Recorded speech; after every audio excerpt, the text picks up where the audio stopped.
Himno 33.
Santo Padre que estás en el cielo, santificamos tu nombre aquí reunidos y pedimos tu presencia con nosotros para poder entender tu palabra. Que las palabras que se digan de aquí al frente sean lo que cada uno de los corazones de los que están aquí necesitan. Y pedimos, Señor, que tu compañía podamos sentirla aquí con nosotros. Reclamamos tu promesa, que tú estás en medio nuestro. Lo pedimos en el nombre de Jesús. Amén.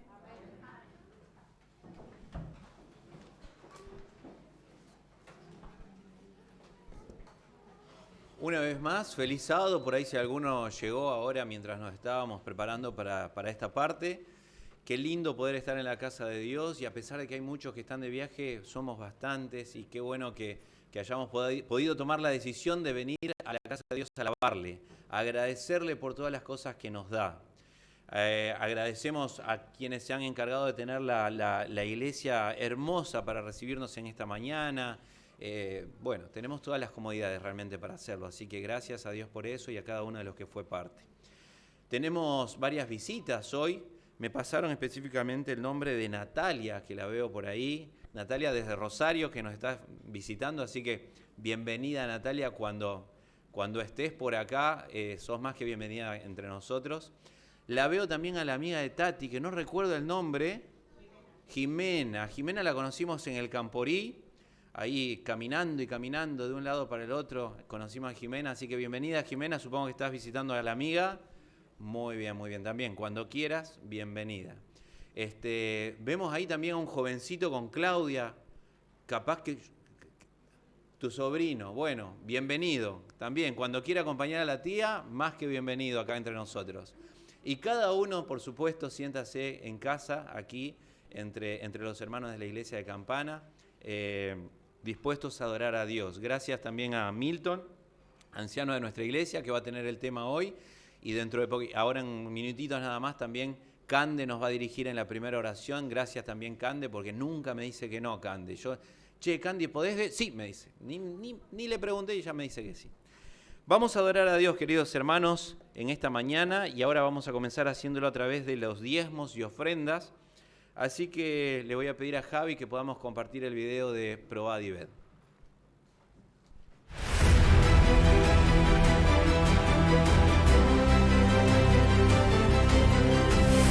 Probad y ved. Historia de hoy. El primer lugar es donde Él esté. ¿Has pensado alguna vez por qué adoramos a Dios? Aunque hay muchas respuestas a esta pregunta, piensa en lo maravilloso que es adorar a Dios simplemente porque el primer lugar es donde Él está. Las primeras palabras de la Sagrada Escritura, Dios en el principio creó los cielos y la tierra, lo sitúan como el primero, sin dar otros detalles sobre su origen y existencia anterior. Su posición como el primero es más que un honorífico o un título estático, es una declaración divina de Dios como iniciador de todo. En las palabras del apóstol Pablo, Él es la principal piedra angular, y para Juan el revelador, Él es el alfa. Cuando la llamada a poner a Dios en primer lugar resuena a nuestros oídos, resulta insensato pensar que podemos decidir si Dios es o no lo primero. Poner a Dios en primer lugar significa reconocer quién es Él. El primero, el iniciador, y cuando lo ponemos a Él en primer lugar, estamos alineando nuestra existencia con el orden del universo. Dos hermanos se peleaban por la misma pieza de un juego de rompecabezas mientras gritaban. Uno quería poner la pieza en la esquina inferior izquierda y el otro en la esquina superior derecha. El padre, que acababa de entrar en la habitación, no pudo disimular su risa y aconsejó a sus hijos con las siguientes palabras: si no ponen la pieza donde corresponde, el rompecabezas no se acabará nunca. Del mismo modo, nuestra existencia solo está completa cuando ponemos al primero, al iniciador, en el lugar que le corresponde. ¿Qué elementos compiten por el primer lugar cuando gestionamos nuestros recursos, ya sean pequeños o grandes? Si quieres que este año sea una obra maestra en tu vida, elige ahora mismo reconocer a Dios como el primero en todas las cosas, adorándolo por ser el gran iniciador del universo. Al adorar a Dios con la devolución de nuestros diezmos y las ofrendas regulares, invitémoslo a ser el primero en la gestión de nuestra vida y nuestros recursos. Solo en Él tendremos un gran comienzo y un final poderoso. Pongamos nuestros deseos en último lugar y a Dios en el primero.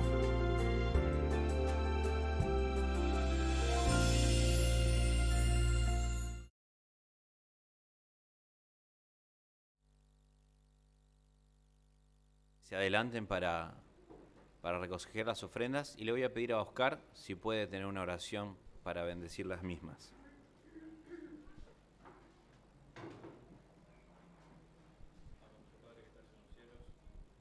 Te agradecemos, Señor, por poder estar esta mañana aquí en tu casa de oración, por el privilegio que nos das de poder devolverte una parte de que tú nos das, agradecerte por las bendiciones que nos das, y queremos que estas ofrendas que sean de corazón, Señor, que sean de dólares alegres, y que pueda servir para el avance de tu obra. Te agradecemos todo, Señor, en el nombre de Jesús. Amén.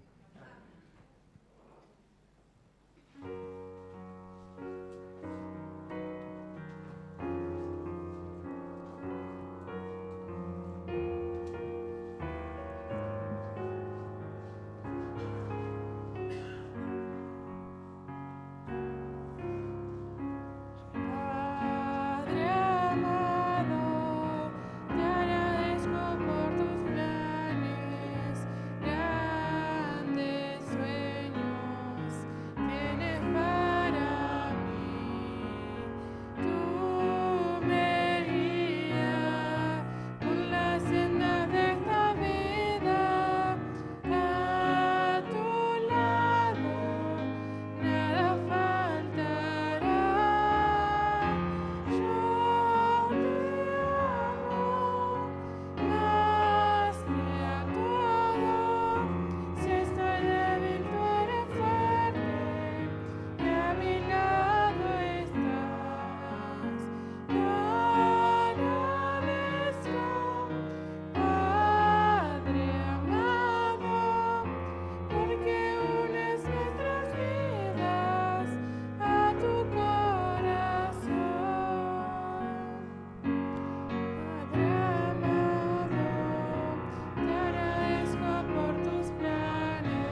Alabemos al Señor cantando las estrofas del himno 559. No te dé temor. 559.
Oremos.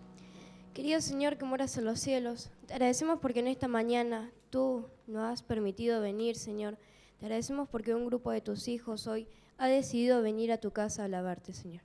Te pedimos para que tú puedas estar dirigiendo las palabras de Milton, para que puedan ser tus palabras, Señor. Te pedimos que el mensaje que vayamos a escuchar hoy, que pueda ser gozoso para nuestros corazones y lo podamos poner a diario, Señor. Te agradecemos por todo lo que nos das, en el nombre de Jesús. Amén. Amén.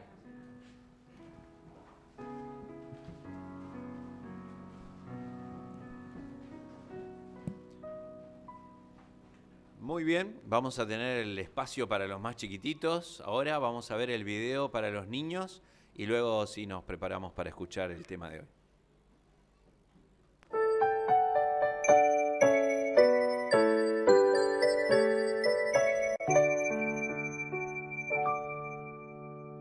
Dios conversa con sus hijos. Vuestras iniquidades os han separado de vuestro Dios. Isaías 59:2. El teléfono es uno de los medios de comunicación más usados en nuestros días. Cuando queremos hablar con alguien, recurrimos al teléfono fijo o al celular. Y en poco tiempo podemos hablar con la persona que deseamos. Ahora imaginen que están conversando con alguien que les gusta mucho y la comunicación se interrumpe. ¡Ah, no! Se fue la señal. La conexión se interrumpió y ustedes no pueden continuar conversando. La historia de hoy es sobre una conversación interrumpida. Cómo Dios siempre tiene una solución. Resolvió el problema para poder continuar conversando con sus hijos. Cuando Adán y Eva fueron creados, podían hablar con Dios y los ángeles cara a cara, así como ahora estamos conversando nosotros. El momento más esperado del día era cuando Dios visitaba a Adán y Eva. En las conversaciones, Dios les enseñaba todo lo que necesitaba saber, incluyendo cómo cuidar de todas las criaturas del jardín y también lo que debían hacer para continuar viviendo felices. Habrá sido maravilloso poder conversar con Dios y oír sus palabras llenas de amor. Pero después que Adán y Eva desobedecieron al Creador y eligieron pecar, nunca más pudieron conversar con Dios mirando su rostro. El pecado separó a los seres humanos de Dios, pero Dios no quería quedar sin conversar con los seres humanos. Además, Él sabía que con la entrada del pecado, las personas necesitarían más todavía de su ayuda. ¿Cómo resolver eso? ¿Cómo hacer que los seres humanos continuaran escuchando su voz? A pesar de no poder ver más a Dios cara a cara, Dios tenía una solución. Y no fue solo una, fueron varias. A partir de hoy, cada sábado conoceremos de esas soluciones que Dios creó para continuar comunicándose con sus hijos. Piensa hoy en la voz que habla a tu conciencia cuando eres tentado a hacer alguna cosa equivocada. Esa es la voz del Espíritu Santo que te dice que elijas lo que es, aunque tú no puedas contemplar a Dios. Él está cerca de ti y te ayudará a andar en los caminos que te llevarán al cielo. Con mucha alegría espero que podamos ver a Dios cara a cara y poder conversar con Él. También con los ángeles y con Adán y Eva. Que Dios te bendiga.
Feliz sábado. Estoy contento de poder compartir este séptimo día de la semana junto a ustedes, este séptimo día del año. Por eso, feliz 2023 para todos los que no he podido saludar antes, que sea un año de bendiciones para cada uno de ustedes. El sábado pasado fue el año pasado, así que desde el año pasado que no los veía algunos. Ese es un chiste que se hace muy común en esta época, ¿no? Y ahora pasó recién la parte de los niños. Pero no crea, ahora viene la parte un poquito más para los adultos, pero también va a haber preguntas para los niños, así que quiero que presten atención. Le voy a pedir a Javier primero que ponga una foto ahí que traje. No tengo mucho de interactivo ni multimedia, solamente va a ser una foto y después vamos a leer de la palabra de Dios también. Pero a ver si podemos verla. Es de una persona que se hizo famosa, ahí está, bueno, en blanco y negro la foto, quizás los niños no van a saber, yo quiero preguntarles si alguno sabe quién es. Se hizo famoso el 2 de abril de 1961. A ver, ¿quiénes son los más tecnológicos? Pueden ver que este muchacho tiene unas condecoraciones ahí con forma de estrella, tiene unas alitas también. A ver, ¿qué puede ser? Les digo alguna cosita más. Nació el 9 de marzo de 1934. Se llamaba Yuri Gagarin. No sé si alguno escuchó de Yuri Gagarin. Quizás los que tienen más años. Yo no había nacido todavía en el 61, no soy tan joven, pero tampoco tan adulto, ¿no? No sé cuántos de acá habrán sabido de Yuri Gagarin en 1961. Ya tendrían que haber tenido como unos 10, 12 años como para saber qué hizo. Este fue el primer hombre que salió al espacio y orbitó alrededor de la Tierra. Fue ruso, Yuri Gagarin.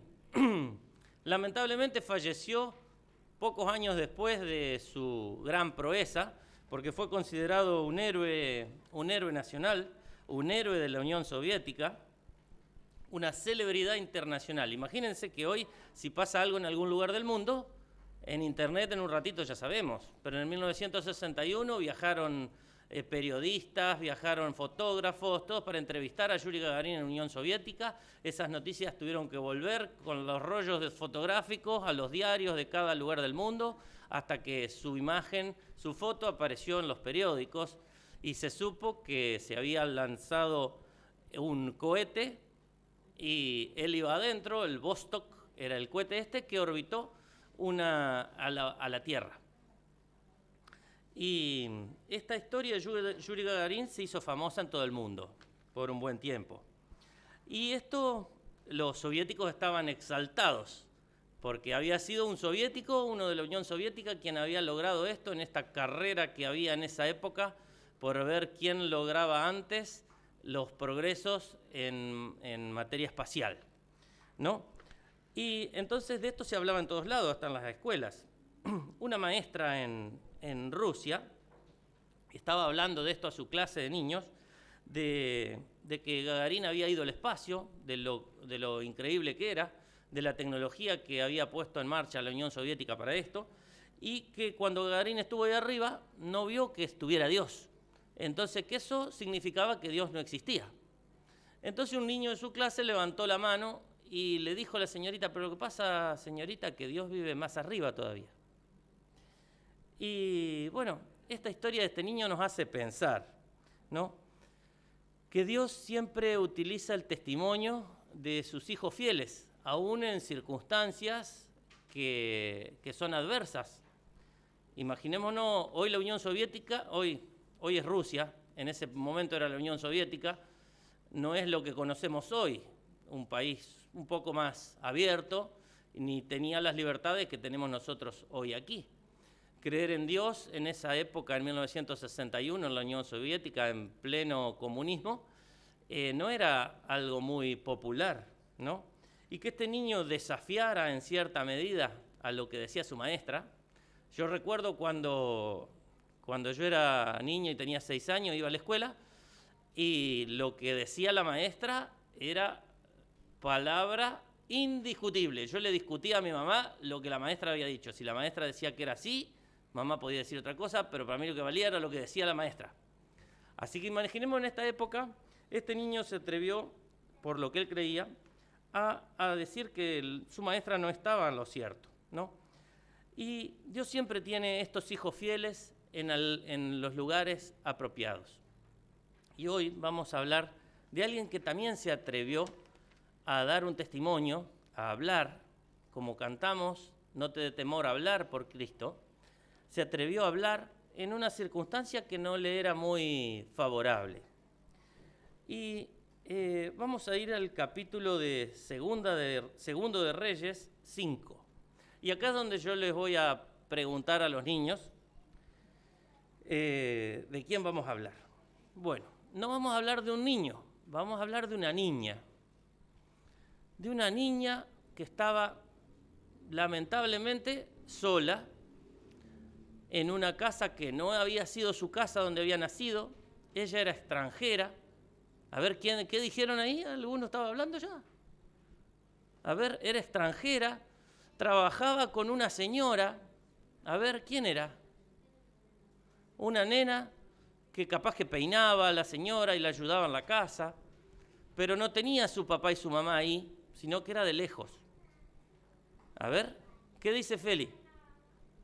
La sierva de Naamán. Muy bien, Felipe. Pero quizás no todos conocen tan fácil la historia, así que vamos a ir a Segundo de Reyes, capítulo 5. Y vamos a ver un poquito el contexto.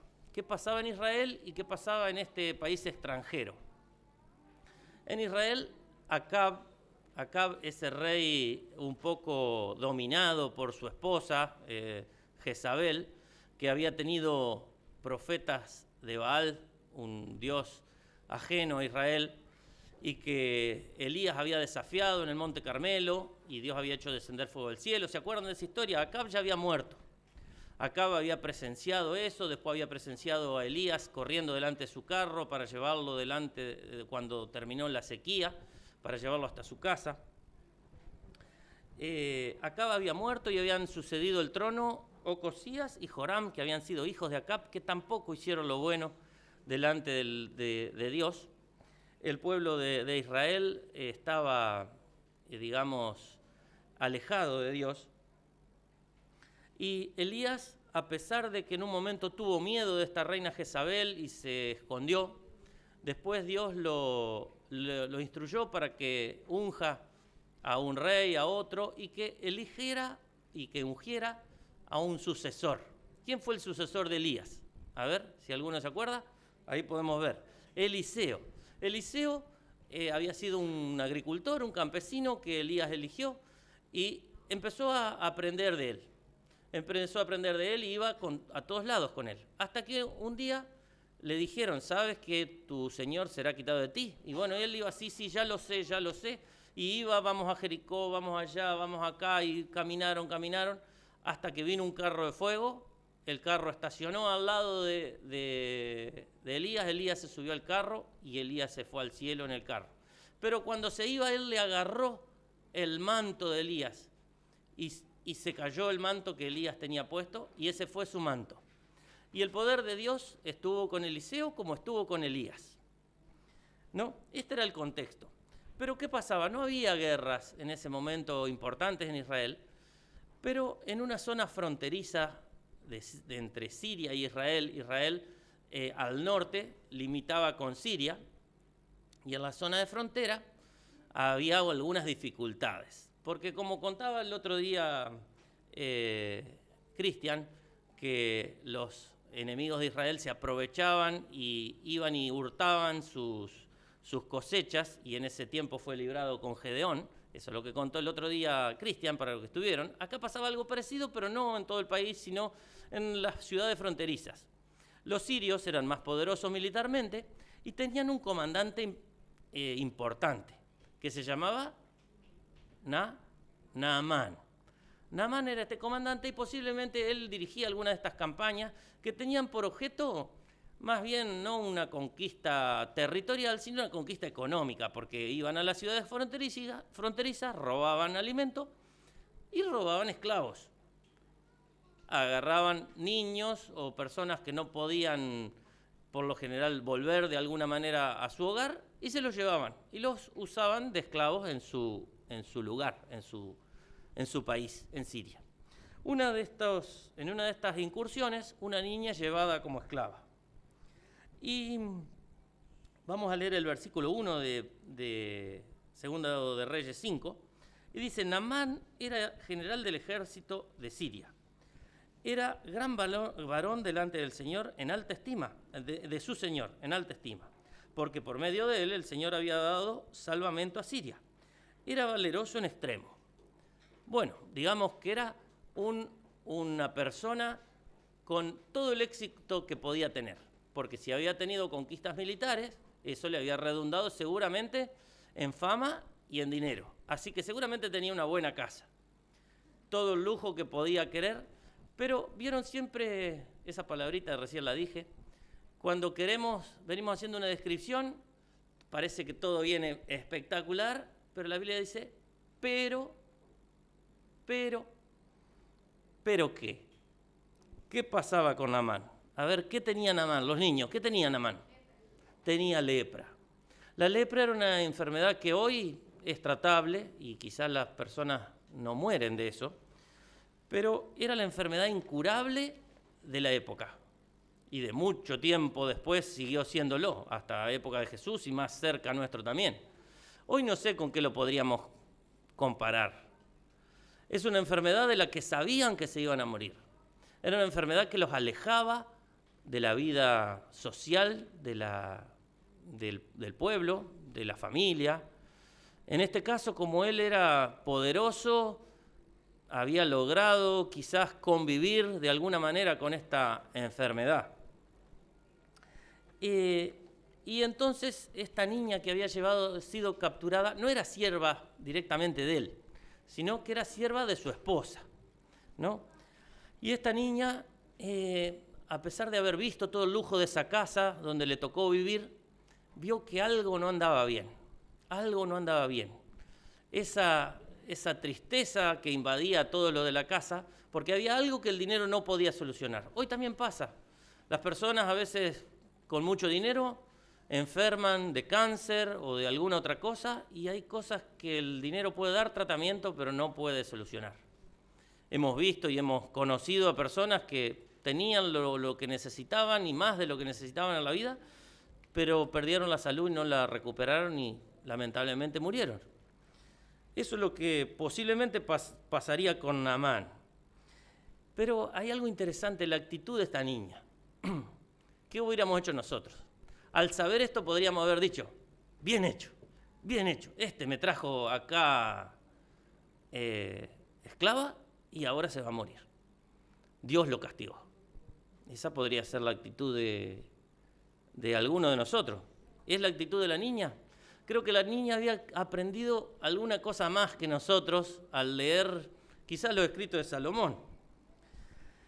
Podría haber proferido palabras de venganza y decir, como yo decía, le llegó el castigo divino. Pero vamos a leer Proverbios 25, 21 al 22. Proverbios 25, 21 al 22. Estas palabras habían sido escritas algunos siglos antes que vivió esta niña en Siria. ¿Por quién fue escrito Proverbios? A ver, ¿alguno de los niños más grandes? ¿Quién escribió Proverbios? Proverbios de Salomón. La Biblia dice que Salomón fue el hombre más sabio que hubo y que habrá sobre la tierra.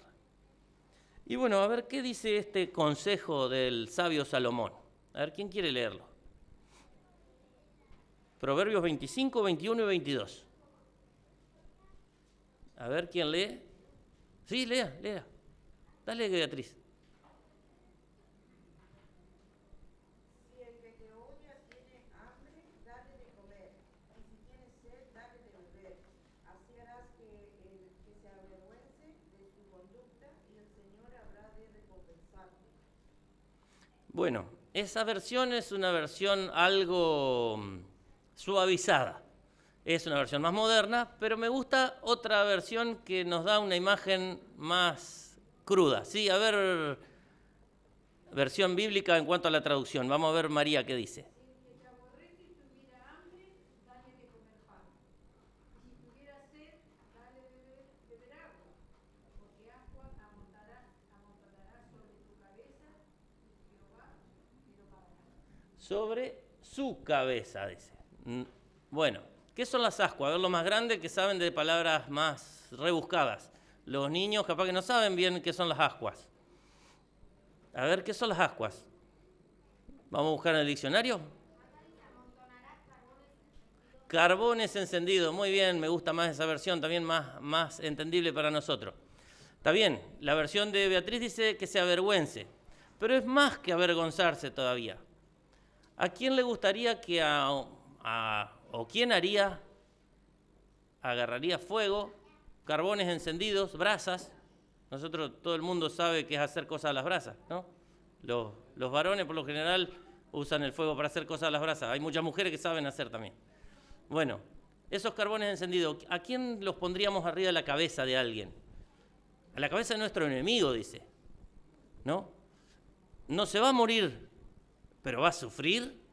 No le va el pelo, quizás se le prenda fuego también. Esto es lo que dice Dios que podemos hacer. Poner carbón prendido a la cabeza de nuestro enemigo. ¿Pero cómo? No dice agarren carbón.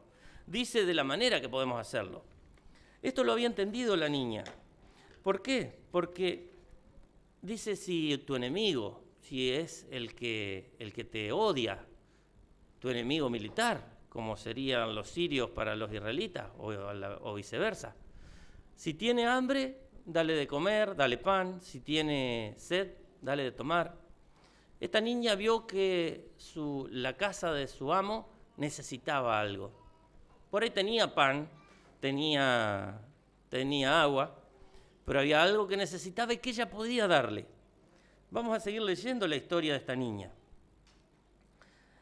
En el versículo 3 de este mismo capítulo, que imagino todos los han buscado, dice, ella, la niña, dijo a su señora, no se animó a ir a hablar con su amo, le dijo a su señora, si mi señor rogase al profeta que está en Samaria, él lo sanaría de su lepra. ¡Qué testimonio! Es como este niño que levantó la mano. Dijo algo para honrar el nombre de Dios, porque está hablando del profeta de Dios. Después vamos a ver que la niña habla de este profeta y de las cosas. Y que ese profeta tenía el poder para librarlo de algo imposible, como era librarse de la lepra. Ella no vio en Naamán un enemigo al que quería destruir. Ella vio a alguien necesitado, alguien que necesitaba de pan, de agua, y no sé si habrá logrado que se avergüence, pero creo que cuando lleguemos al final de la historia vamos a lograr que esas ascuas hicieron su efecto en la cabeza de Naamán, ¿no? Veía a alguien que necesitaba la intervención de Dios en su vida. Y quiero leer, se me caen las cosas, de este libro. Si alguno quiere más detalles de esta historia, puede buscar este libro que se llama Profetas y Reyes y leer un capítulo que se llama Naamán, que es el capítulo 20. Pero yo voy a leer algo acerca de este capítulo, un parrafito, que habla acerca de la conducta de esta niña. La conducta de esta niña en un hogar pagano, no había papá, no había mamá, no había nadie que le dijera qué hacer. Constituye un testimonio categórico del poder que tiene la educación recibida en el hogar. No hay cometido mayor que el que ha sido confiado a los padres en lo que refiere al cuidado de la educación de los niños. El ejemplo y la enseñanza son los que deciden mayormente la vida futura de sus hijos. No sabemos en qué ramo de la actividad serán llamados a servir nuestros hijos. Pasarán su vida en la familia, se dedicarán a vocaciones de la vida o irán a enseñar el Evangelio en tierras paganas. Pero todos por igual son llamados a ser misioneros, a hablar por el Señor, como cantamos. Dispensadores de misericordia para el mundo. Han de obtener una educación que les ayudará a mantenerse de parte de Cristo para servirle con abnegación. ¿Cuál es el testimonio? Por ahí no todos tenemos hijos, pero ¿cuál es el testimonio que cada uno de nosotros da? ¿Aprendimos a dar este testimonio, como dice acá, dispensadores de la misericordia de Cristo al mundo? Eso es lo que hizo esta niña. Agarró la misericordia que entendía que Dios tenía y la quiso compartir con este pagano Naamán. Seguimos con la historia, porque no sabemos hasta dónde nuestras palabras pueden llegar. Y leemos 2 de Reyes 5:4. dice, Naamán fue al rey. ¿Quién era el rey? En este caso no lo dice aquí, pero era Ben-Hadad el rey de Siria en ese momento. Y Naamán era el general, y fue al rey y le contó las palabras que había dicho la muchacha de Israel. Vamos a leer en otra versión que nos da unas palabritas que son interesantes pensarlas. A ver, ¿quieren leerlo en otra versión? Lo tengo acá también. Naamán fue al superior el rey y mencionó las palabras de la criada y le dijo, así y así ha dicho una muchacha que es de la tierra de Israel. ¿Qué entendemos cuando se dice así y así? O algún término similar. Ciertos pasos. No es que dijo solo esto, posiblemente contó otras cosas. Contó que este profeta Eliseo, si leemos ahí, había multiplicado alimento, había hecho que unas calabazas venenosas se volvieran comestibles, habían resucitado al hijo de una tsunamita, había hecho fluir aceite permanentemente de unas botellas para que alguien pudiera pagar su deuda. Habrá contado quizás también que era el discípulo de Elías, que era el que había hecho descender fuego del cielo, y tantas otras cosas que habían hecho los profetas de Dios en ese momento. Las palabras de la niña terminaron en los oídos del rey, porque la niña se la contó a la patrona se la contó a su esposo, y el esposo dijo, esta es mi oportunidad. ¿Cuántas veces hemos escuchado personas que dicen, en tal lugar venden un remedio contra el cáncer y las personas hacen todo lo que pueden para ir hasta ahí, aunque a veces, lamentablemente, son mentiras? Pero Naamán creyó en las palabras de esta niña, ¿y qué hizo? Fue al rey y le contó, pero no quedó solamente en contarle. Le dijo, yo quiero ir a Israel, yo quiero ir, pero los israelitas son nuestros enemigos y además son militarmente menos poderosos. Nosotros somos más importantes. ¿A qué va a ir a Israel? No, pero yo quiero ir a Israel. Bueno, entonces dijo, está bien. Yo voy a escribir una carta con el embajador acá, ya te la vamos a sellar, vamos a hacer todos los trámites para que puedas ir a Israel. Te voy a mandar para que veas a ver qué pueden hacer por vos allá. Ese es lo que dice el versículo, a ver, se me corrió al 4, acá tengo el 5. El versículo 6, llevó la carta al rey, y el 5 y el 6. Y además llevó mucho dinero porque si es algo tan imposible, seguramente va a ser muy caro, dijo. Entonces llevó 10 talentos, 340 kilos de oro, 340 kilos de plata y 70 kilos de oro. Y 10 vestidos, 10 mudas de vestido. Fue para allá. Y yo cuando hablé de este sermón en otro lado, dije, y salió con las limusinas, con las motos, y haciendo con las sirenas y las banderitas que eran de Siria, y fue hasta Israel. Bueno, y me dijeron, no andaba Naamán en moto, no andaba en moto. Pero hoy diríamos que fue en las películas, ven cómo vienen los presidentes. Bueno, algo así vino Naamán y llegó a la puerta donde vivía Eliseo. Entonces, bueno, ahora seguramente van a tocar una banda, algo, y me van a decir aquí el gran Naamán, qué sé yo. Pero no pasó así. Vamos a ver qué pasó. No sé si todos vieron, los chicos saben la historia, pero los más grandes la podemos recordar. Y entonces Eliseo, dice el versículo 10, le envió un mensajero. El portero lo atendió a Naamán. ¿Qué le dijo? Anda a lavarte 7 veces en el río Jordán y tu carne se restaurará y quedarás limpio. Yo soy el general más importante de Siria y estos israelitas mugrosos me reciben, el portero me mandan. Y me mandan como si yo fuera un mugriento a bañarme. Y entonces Naamán se recalentó, dirían los chicos y los no tan chicos. Sí, pero en ese río mugroso, no sé, acá ustedes todos conocen el río Paraná. ¿Es un río transparente de agua cristalina? No, el río Paraná no es así. Yo soy del río Uruguay, del otro lado. ¿Cómo es el río Uruguay? Es un río transparente que uno entra hasta las rodillas o más y se le ven los pies, el río no corre. Si mueve el fondo, sí, se pone un poco turbio, pero si camina despacito es un río hermoso. Bueno, el río Jordán era más parecido al Paraná. Es un río que no tiene orillas, tiene barrancas y lleva mucha tierra, lodo. Era un río feo. Y entonces Naamán dice, ¿acaso donde yo vengo? Y entonces nombra sus ríos, dice, a ver, acá en el versículo, ahí se me perdió, a ver si alguno lo encuentra, 12. Abana y Farfar, ríos de Damasco, ¿no son mejores que todas las aguas de Israel? Si leen el capítulo 20, que le estaba diciendo, ahí describe que estos ríos Abana y Farfar eran ríos así transparentes, cristalinos, donde en los costados había arena y había palmeras. Era hermoso ir a esos ríos. Entonces este muchacho, Naamán, dice, todavía que me dicen mugriento, quieren que me bañe en un río feo, que hay mejores en Israel. Si yo quisiera estar limpio, me voy en Damasco, me voy a bañar allá. Y se iba enojado. Pero el Señor también tiene hijos y obra por medio de los segundones.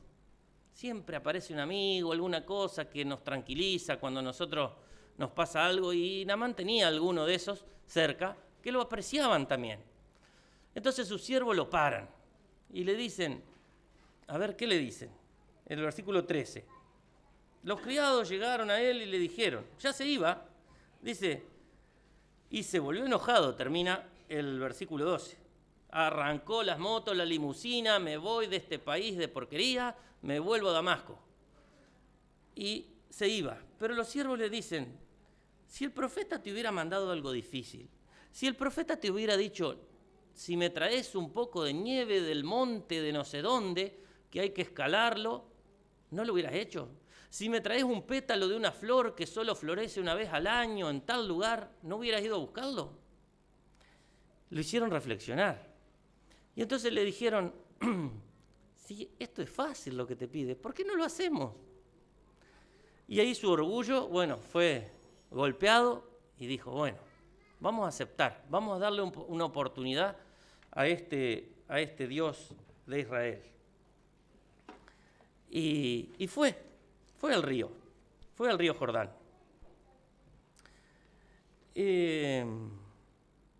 A ver, ¿dónde estaba? En el 13. Sí. Y ahí a mí me gusta poner imágenes y leer un poquito más de lo que le dice la Biblia entre líneas. Dice que entró quizás con un poco de recelo, se mojó una vez y seguía igual. Esto no funciona. 2 veces, se zambulló otra vez, 3 veces, nada, 4 veces.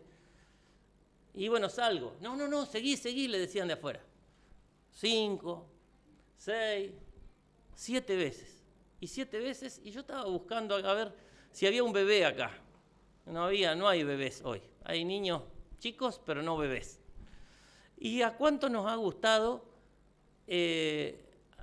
tomar un bebé y tocarle el bracito, tocarle la carita y ver lo suave que es la piel de un bebé? ¿Quién no lo ha hecho?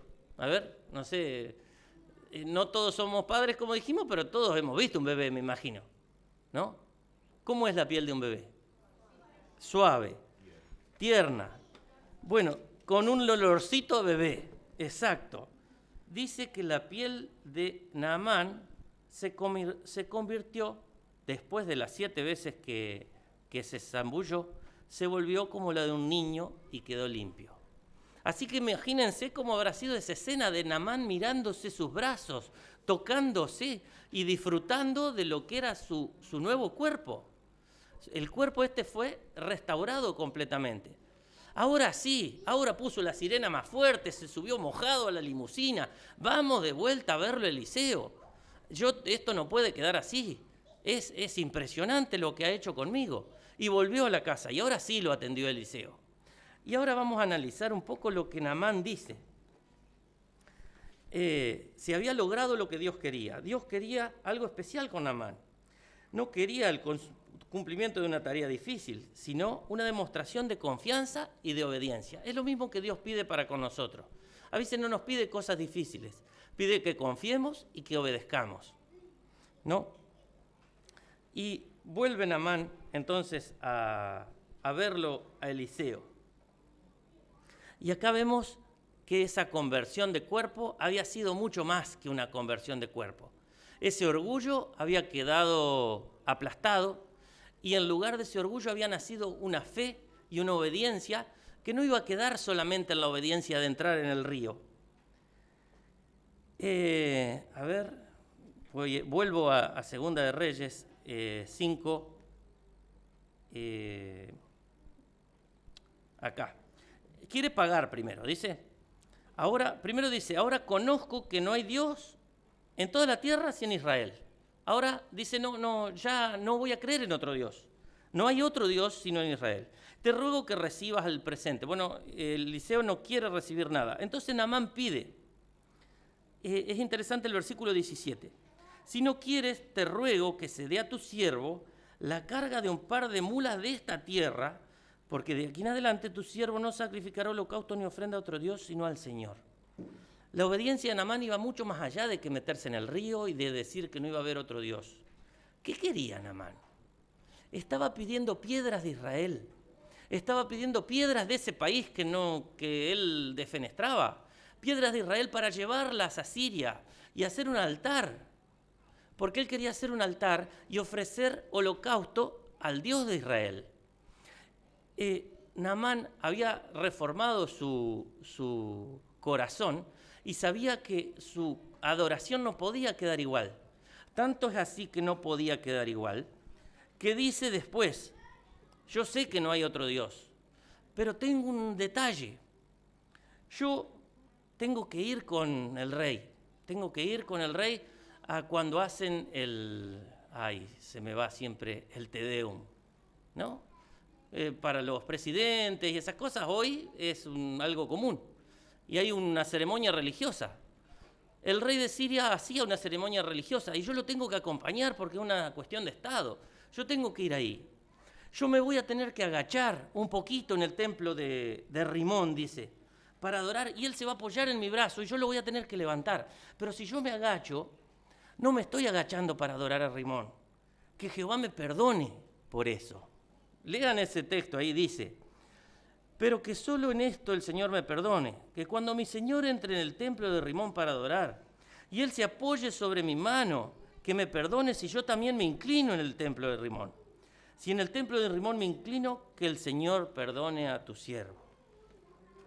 Vemos que esta transformación se había transformado no solo en una transformación de cuerpo, una transformación de corazón, sino una transformación de adoración. Ya Naamán no iba a adorar como adoraba hasta ahora. Ahora su adoración se había transformado. Y esta fe que se ha desarrollado en este rato, en este día, que Naamán se encontró con Eliseo, fue recompensada. Y vamos a buscar Lucas 4:27.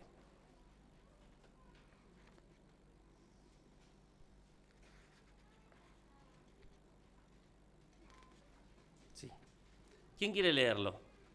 Y a ver, que me digan quién dice estas palabras también, porque a veces Lucas habla y describe cosas y a veces escribe palabras que dijeron otros. A ver, Lucas 4:27.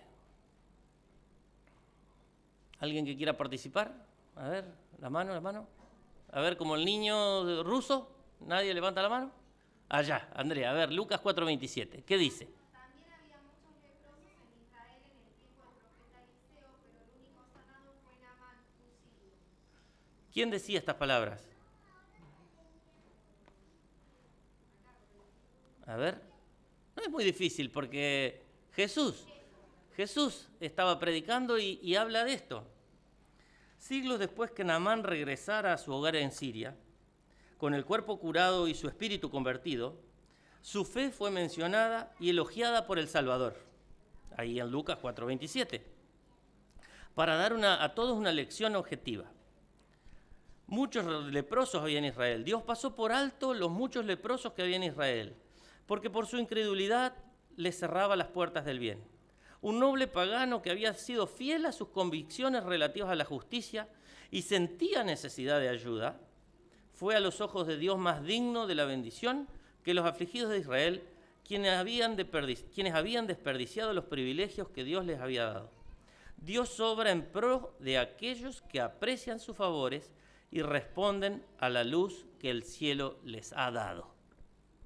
Nosotros somos los de Israel. ¿Estamos apreciando los favores y la luz que el cielo nos ha dado? Nos puede pasar como al conejo y la liebre, la tortuga y la liebre, ¿no? Quizás la tortuga pueda llegar antes, porque nosotros nos desatendimos. Que nosotros podamos dar este testimonio, que podamos dar el testimonio, como dijo el niño ruso, mi Dios vive más arriba, o el testimonio que leímos hoy, si rogase el Señor al profeta que está en Samaria, el Dios de este profeta lo sanaría de la lepra. Estos dos jóvenes, tanto la niña hebrea como el jovencito ruso, les tocó estar en entornos difíciles.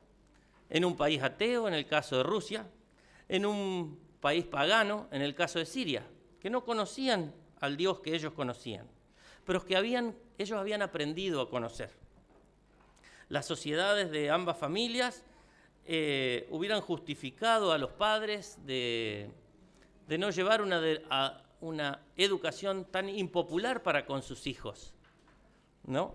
De no educarlos como era lo correcto, lo que la palabra de Dios decía. Podrían haber estado justificados porque las influencias externas los habrían apagado, pero ellos hicieron lo posible. Podrían haber puesto excusas. Ambas familias se tomaron en serio la orden dada por Dios para conducir a los hijos en el temor de Dios. Y nosotros nos vamos a tomar en serio los favores y los privilegios que el Señor nos ha dado, que podamos meditar en esto en este día, que podamos leer en la tarde con los niños otra vez la historia de Naamán. Podemos encontrar estos detalles que vimos hoy y quizás algunos más, pero que nos ayude a estar a la altura de lo que se nos ha sido confiado. Que el Señor nos bendiga. Amén.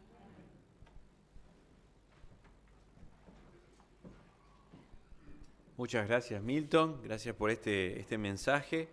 Vamos a terminar alabando a Dios, también teniendo en mente todo lo que hemos escuchado recién, cantando las estrofas del himno Ama a tus prójimos, ¿sí? Que está bajo el número 558. Ama a tus prójimos.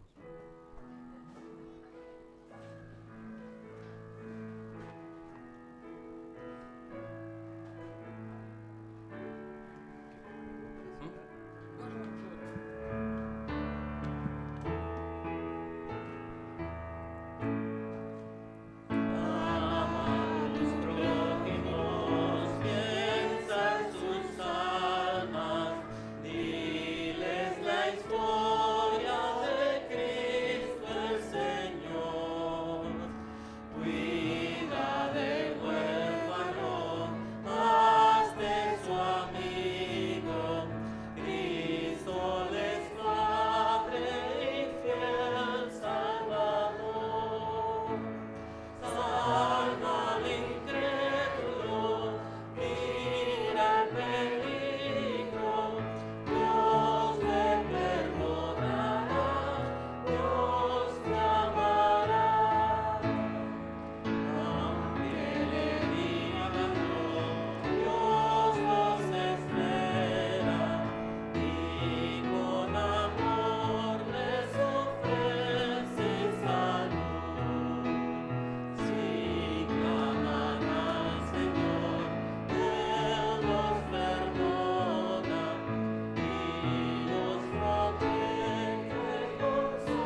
Oramos.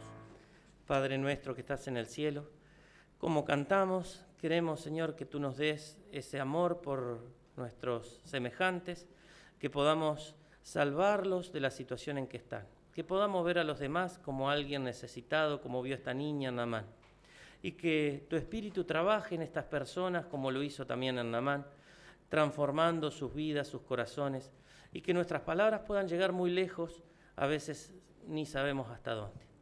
Señor, que estemos capacitados, que tú nos capacites para hacer esta obra que nos has encomendado. Al salir de aquí pedimos tu cuidado, tu bendición, que podamos compartir este sábado con nuestras familias y con el resto de nuestra familia de la iglesia, que por ahí no los vimos aquí, podamos encontrarlos y ayudarlos a tener también una relación contigo. Te damos gracias por tus bendiciones, no lo merecemos, sino que lo pedimos en el nombre de Jesús. Amén.